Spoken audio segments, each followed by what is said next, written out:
Dapat ba yung pinag-uusapan ng mga mananampalataya? Dapat. Sabi po ng pinakabarunong na lalaki sa balat ng lupa, si Solomon, sa Ecclesiastes 10:19, money is the answer for everything. Maaaring isang pagmamalabis or exaggeration, but of course, very, very true. Napakaraming mga pangangailangan, suliranin na natutugunan, nasasagot, nalulutas ng pananalapi. It is not money, but ungodly love for money that is condemned in Scripture. Hindi galit ang Biblia sa pera, ang galit ng Biblia ay sa pag-ibig sa pera na nagiging bunga para or dahilan para tumalikod ang tao sa Diyos at sa kanyang kapwa.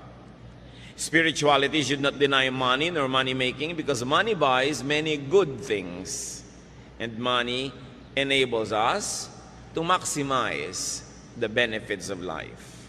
Godly people are to be fruitful money makers and money multipliers. Sa katuroan mismo ng Panginoong Hesus ay napakalinaw niyan. Nung meron siyang pinagkatiwalaan ng mga puhunan, binigyan niya ng iba-ibang dami ng puhunan, at yung nakapagpatubo at nakapagparami sa puhunan ay kanyang kinalugdan, at yung mga walang nagawa at hindi nakapagparami sa ibinigay, binawian pa niya. Matthew 25:28-29. Sabi ng Panginoon, take the talent from him, from that who did not make it more, and give it to the one who has 10 talents. For everyone who has will be given more, and he will have an abundance. Whoever does not have, even what he has will be taken from him. Mula mismo sa bibig ng Panginoon, yun daw meron na dadagdagan pa, at yung wala, babawian pa ng konting-konting nasa kanya na nga, kung hindi niya pinaparami, kung hindi niya sinisinop. What is the profile of a good money maker? Ano po ba ang mga katangian ng isang makadiyos na nagpaparami ng pagpapalang ibinibigay sa kanya at ipinagkakatiwala ng Diyos? Mostly, we will get this wisdom from Proverbs 31. A good money maker works with her own hands.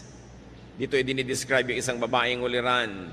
Proverbs 31:13, with her own hands, she gladly makes clothes. Idiniin dito, her own hands. Ang isang tao nga asenso at dadami ang pagpapala, siya mismo gumagawa, siya mismo nagtatrabaho, hindi niya iniaasa sa iba ang kaya niyang gawin, lalo yung area na magaling siya sa paggawa. Verse 22, she does her own sewing and everything she wears is beautiful. So, a good money maker produces what she needs. Kung anong kailangan niya, ginagawa niya. Her produce and outfit is beautiful. Hindi lang basta ginagawa, maganda ang trabaho. Why? Beauty attracts money. Beauty attracts customers. Beauty attracts supporters and lenders and investors. Dapat maganda ang trabaho ng tao. Tinatanggal ng Kristiyano sa kanyang bokabularyo yung pwede na yan. Dapat husayan yan. Yan ang ating mga pangangatwiran.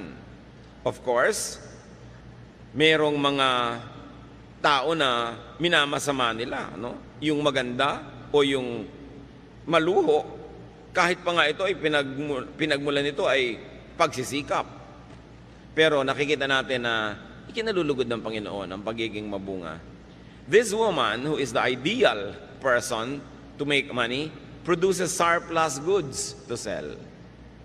Hindi lang siya lumilikha ng para sa kanyang kapangangailangan, sobra pa doon ang ginagawa niya para meron siyang pangalakal, maibenta. Proverbs 31:24, she makes clothes to sell to the shop owners.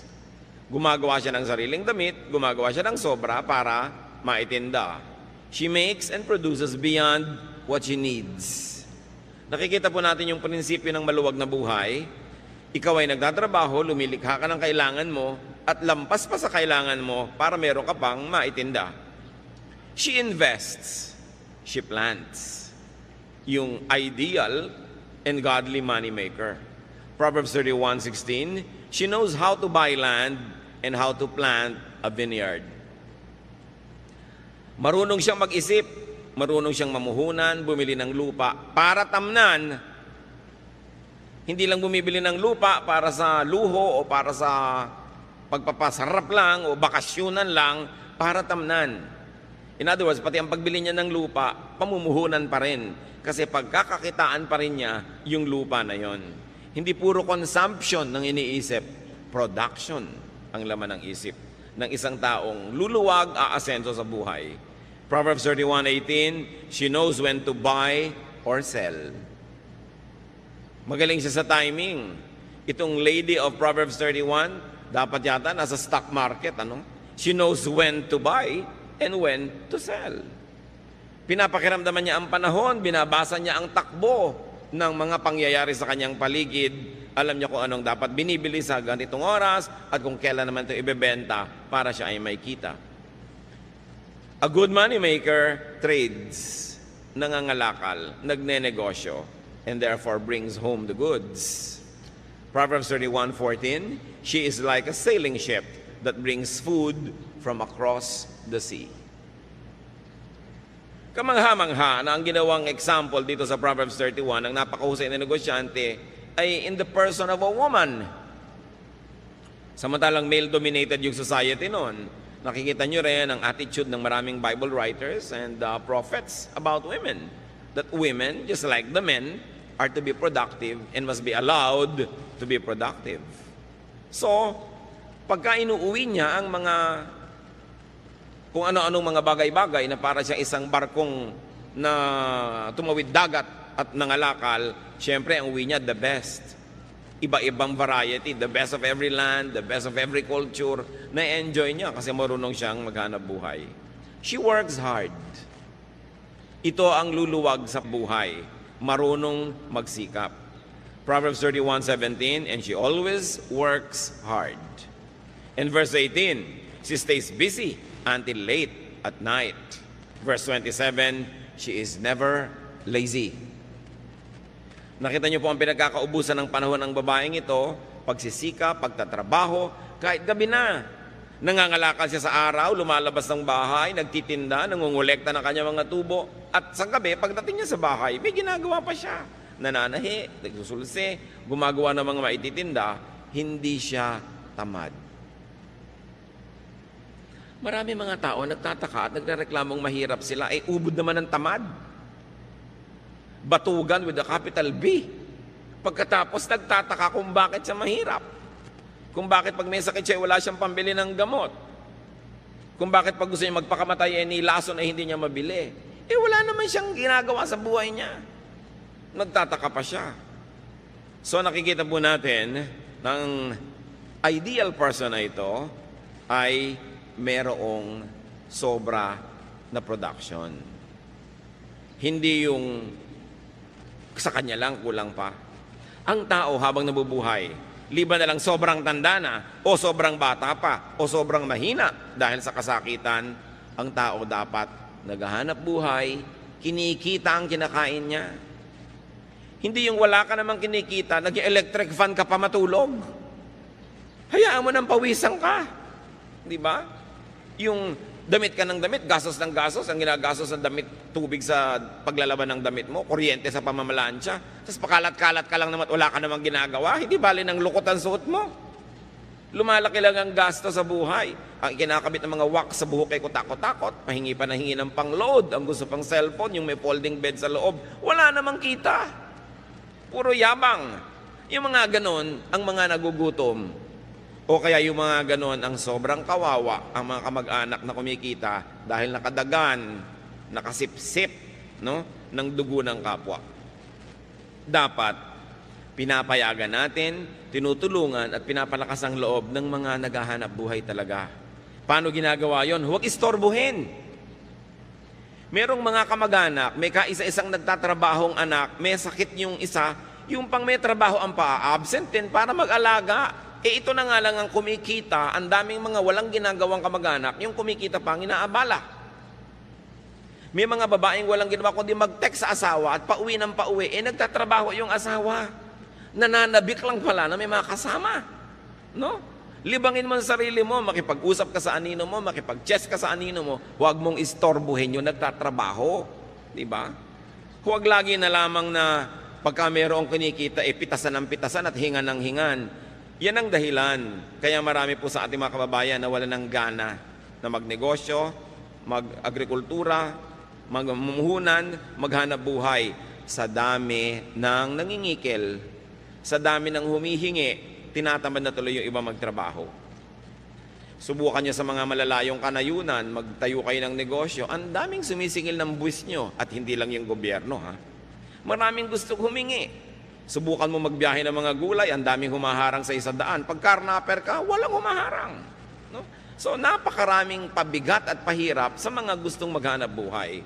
And many of our countrymen get demotivated na maging productive sila sa buhay. Parang sa mga kamag-anak din, nakakatakot umasenso dahil sa dami ng kakapit sa iyo, lulubog na kayong lahat.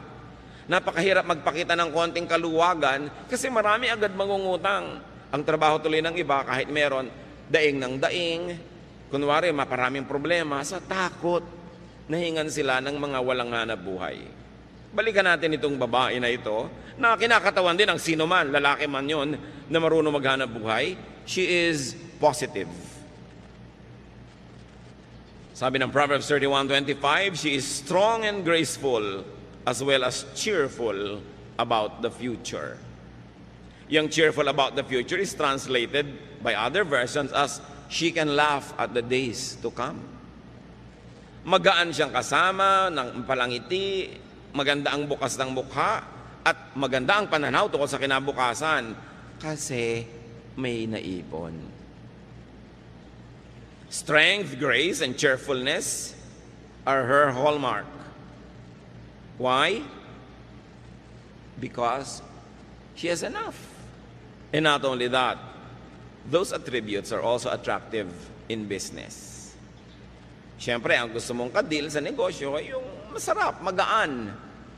Hindi yung lagi na lamang parang dinadagana ng mundo ang problema niya. Ayaw mong nasa paligid ng ganitong tao. Hindi ko alam kung ba't may mga tao ang hilig-hilig dumaing. Samantalang ayaw mo naman siyempre sa taong paladaing, iniiwasan tuloy sila ng mga tao, lalo silang nawawalan. Definitely, this wonderful woman was not a complainer. Hindi siya reklamadora. Proverbs 31:26, her words are sensible and her advice is thoughtful. If you're going to attract income, if you're going to attract business, if you're going to attract good things into your life, you must have good sense, intelligence, and sound advice comes from you. Kasi magandang dagdag yun sa pagkatao. Sino ka ba naman para iwasan ng isang kanegosyo, kasosyo, o kaya binibilhan mo o binibentahan mo na bukod sa magandang produkto, maganda pa ang pagkatao at magaan kasama, masarap makita. Kaya lalong nilalapitan ng grasya.